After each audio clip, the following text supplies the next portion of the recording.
जो जातिवाद में बढ़ जाते हो, जब वोट देने जाना तो एक ही बात दिमाग लगा लेना, खाली अफगानिस्तान की स्थिति याद कर लेना, आपको पता चल जाएगा कि आपको वोट कहां देना है, मुहर कहां लगनी है। मैं किसी पार्टी विशेष का आदमी नहीं हूं, लेकिन मैं भारत का आदमी हूं और मुझे इतना तो पता ही है कि भारत किन हाथों में सुरक्षित है। इसीलिए ध्यान से ये जो जातिवाद में हम लोग बट रहे हैं उस पे है कि मन की हल्दी घाटी में राणा के भाले डोले थे, यूं लगता है वीर शिवाजी चीख चीख कर बोले थे।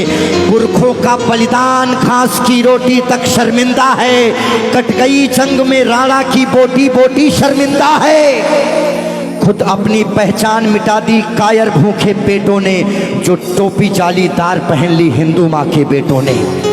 और सर पर लानत, तालियां नहीं, सुनिए पूरी बात, कि मन की हल्दी घाटी में राणा के भाले डोले थे, यूं लगता है वीर शिवाजी चीख चीख कर बोले थे।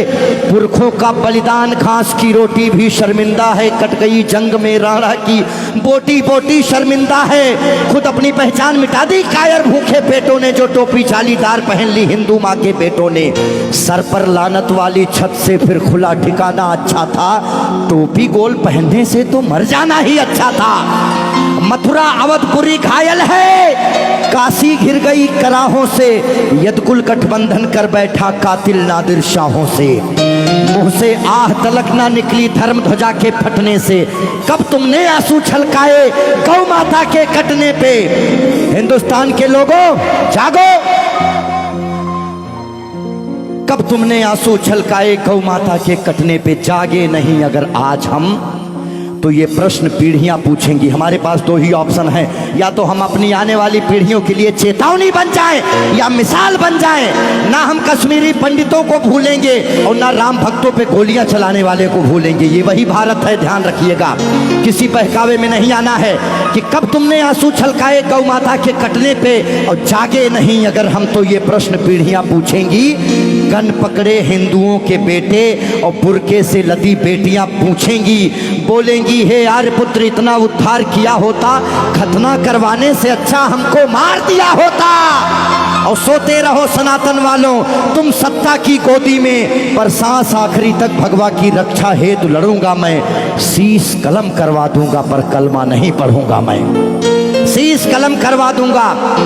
आने याद रखना, हमारे भारत में 29 राज्य हैं, जिसमें से खाली 22 राज्यों में हम लोग बहुसंख्यक हैं, बाकी अल्पसंख्यक। इसीलिए मैं भजन भी गाता हूं, मैं जागरण भी करता हूं, क्योंकि मैं भारत, मेरा चैनल कभी भी बदल सकता है। अभी देशभक्ति चल रहा है, कभी कभी कपिल शर्मा लग जाएंगे, फिर कभी आस्था लग जाएगा। लेकिन एक बात का ध्यान रखना, हमेशा हम आज़ाद कैसे हुए ये बहुत मायने नहीं रखता है, लेकिन हम गुलाम कैसे हुए ये बहुत ज़्यादा मायने रखता है। आप जानने का प्रयास करना कि ऐसा क्या हुआ होगा भारत में जो पूरा अखंड भारत गुलामी की तरफ बढ़ गया।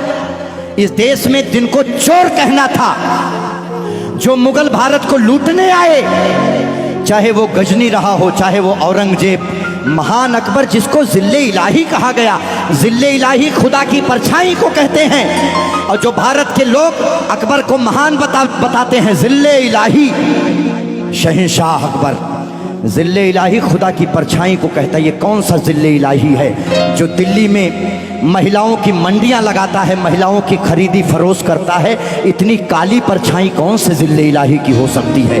इसीलिए आप अपने हीरोज, अपने बच्चों को बताओ कि ये देश भगत सिंह की वजह से, ये देश जियो तिवारी जनेऊधारी, चंद्रशेखर आजाद, ये देश मंगल पांडे, बुंदेले हर बोलों के मुंह हमने सुनी कहानी थी और खूब लड़ी मर्दानी वो तो।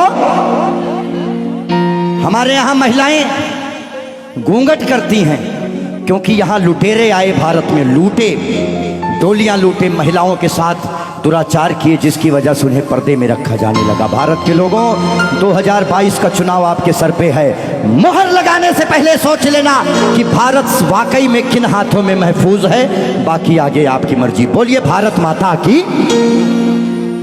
आइए, रोक दो भाई, इतना काफी है।